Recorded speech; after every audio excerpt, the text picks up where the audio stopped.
Someone's come in and they've completed their 28 days, I suppose, or longer maybe. And what happens?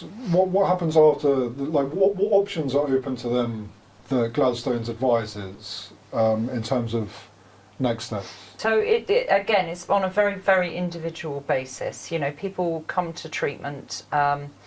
We were talking about rock bottoms earlier. Some people haven't lost their family, haven't lost their job. You know, have realised that they need to do something about this in order for their, they're on the brink. Do you know what I mean? So they've got a family to go back to, they've got a job to go back to, and that is, that is their plan moving forward. So then it's a big conversation. We have recovery workers who work with our clients as they go through this process alongside the therapy team, which is really identifying, what is going to help you maintain your recovery when you leave. And that is really individual, because as I said, it might be a gentleman going back to a very high pressured job, with kids at home and wife, etc. Or it might be somebody who, is unable to go back home. It's, that is no longer an option. It might be because of the environment, their using environment that they were in, the level of, trouble that they've been in. It might be that the family network has completely broken down and hasn't been, it's not able to be fixed in 28 days. We will provide family therapy, etc. But there are people who, literally, it's gone. I'm starting again from scratch. So there's all kinds of options. We do secondary treatment, which is, slightly, you still maintain contact with the clinic, but we have a couple of properties that are relatively nearby. So you start to move back into sort of independent living, because, however comfortable Gladstones is, as you go through this intensive programme, you're going to start looking towards the future, and it is very safe and very secure, this environment. What we don't want is setting people up to fail, when they go home. So as I said, we're going to be looking and identifying things with each individual as to what's going to help them with their recovery. Now, one of those things, for those people who don't have the family to go back to, is to continue their recovery, either in secondary treatment, where they stay in contact with the clinic, but on a day-by-day basis, and they live independently.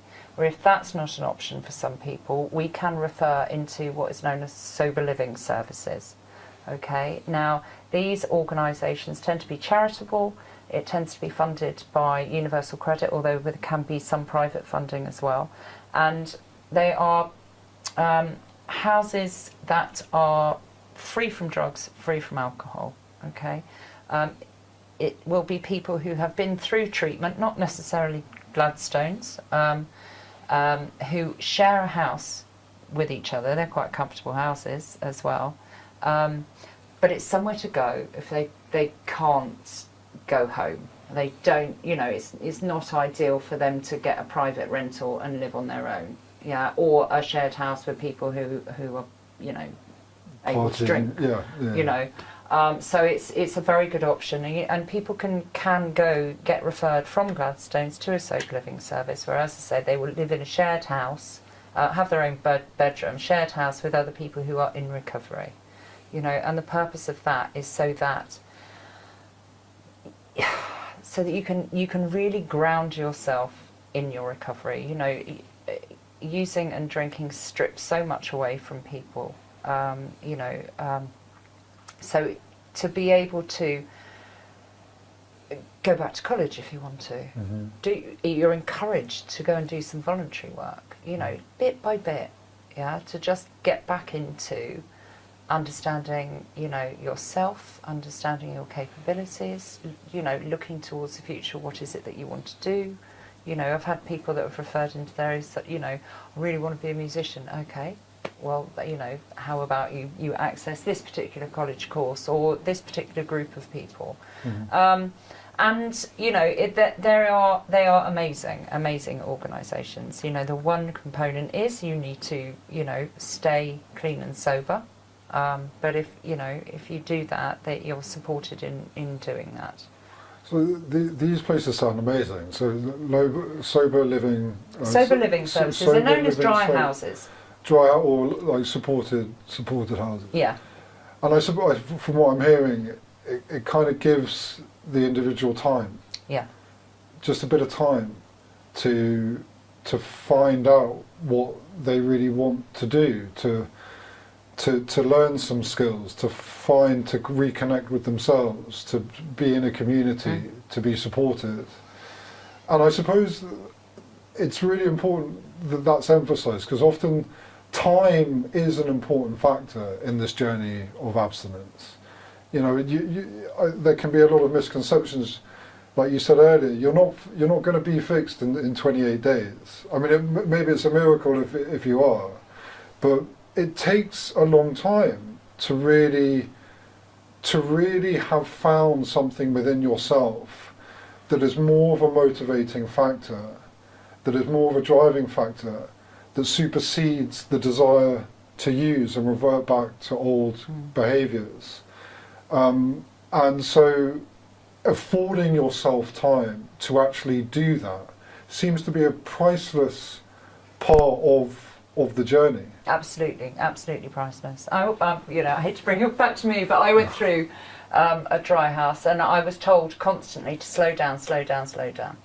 You know, I was 46 when I got into recovery, and I thought, well, I've got, and I was one of those people who had lost everything, at that particular moment in time.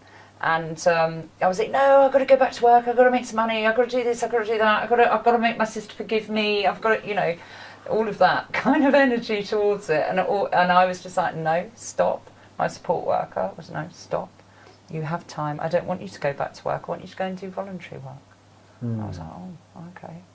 Brought my self-esteem back, brought my ability to be able to organise and manage and, all of those things that were gone a long time ago. So the typical, I suppose, desires of I need more money, need a girlfriend. I need a girlfriend, I need to get a relationship, I need to get all the things that I've lost back, and I need to get them back quickly.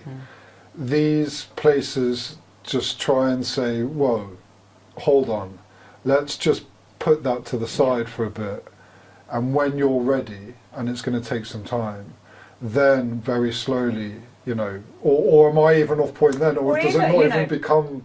All of those things that you're absolutely on point. That's exactly, the way that certainly I thought. But all of those things that I wanted to get back hadn't really been very good for me in the first place. Yeah. You know what I mean? So it really is, I say to people coming into treatment, it really is an opportunity to reevaluate what's important to you. Because we go off on these tangents, and it's so important, and it's my prestige that I'm, I earn a lot of money, and I'm considered, head honcho and all of that kind of stuff. Actually, I'm neglecting my family.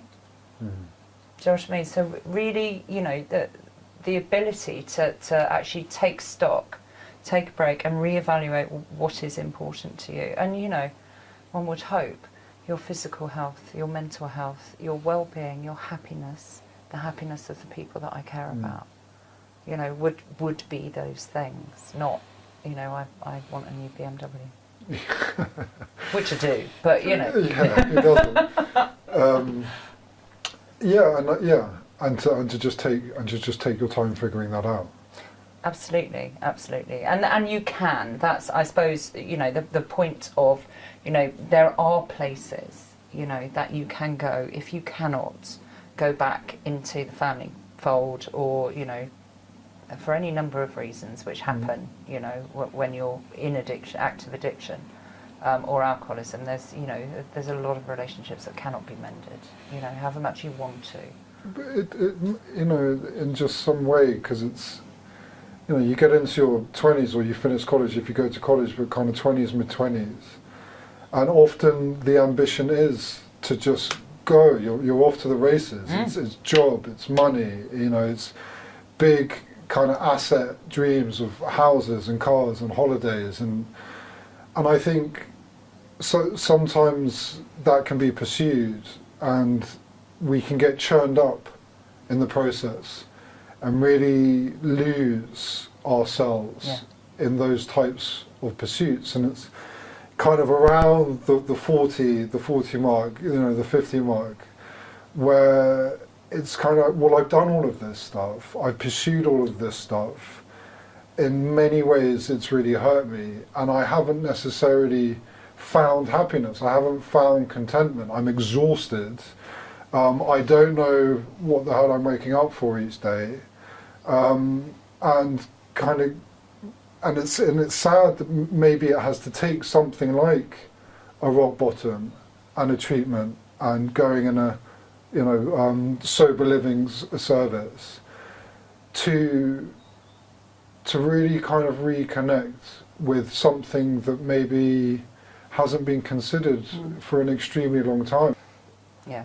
I mean, what you just described, that race towards, the better job and the more money and the this and that is very addictive thinking. Like, what can I get? What's going to fix me? Rather than what's missing. And it's never going to be those things. It's going to be, within ourselves somewhere. That ability to just be okay with what I have. To hold my hand out to help somebody else rather than, my way. Yeah. I'm going for something else, and I think, and it is, it's enlightening, it's enlightening to be in an environment at Gladstones where you're actually, able to see, as I said, that distance. I'm clear-headed, I'm no longer drinking, and I'm looking at an image of me and talking about my experiences and what I have done, and what has happened as a consequence of what I have done when I am drinking, when I'm behaving that way, when I have that attitude, and you'd be hard pushed probably to find somebody who said, oh yeah, they're all right, aren't they? Good guy. And I suppose just to come back to the time aspect, because I know from personal experience, abstinence or recovery or sobriety, however you want to phrase it, isn't a kind of pink fluffy cloud a lot of the time. I think sometimes people I speak with, they're like, okay, well, I'm sober, I'm not drinking. Where's the happiness? Where's the joy? And I know that it comes, but it does take this period of time. Like often, being abstinent is you're not necessarily overly happy or overly sad. You're just kind of in between these two places, and you're trying to figure out and get used to even feeling that way again. Which is what is that being normal? Is that being normal? But I think it's just giving it that time and getting used to the importance of small little details of life, the small little joys that exist in each day. Starting with waking up sober and clear-headed and being alive and reasonably good health, to being able to process a thought and engage with someone and not be overly burdening on family or loved ones or relationships, and kind of be in some semblance of control of your life, to try and allow that to offer value to you. It's being aware of those things. There's no awareness, when you're in the middle of a problem or in the middle of, alcohol or drugs or whatever. There's no awareness, to the good stuff. You're either on the ceiling or you're on the floor, but you're not really aware. Do you know what I mean? Of as you say, the small things, the fact that the sun's shining at the moment, I'm not aware of it. It might be pissing with rain. If I'm in a dark mood, I don't see the joy. I don't see the goodness. You know, community is a massive one. The ability to be able to form connections with people and have a conversation. You know, that's gone when you're in addiction. You're either hiding or, you know, or acting out, really.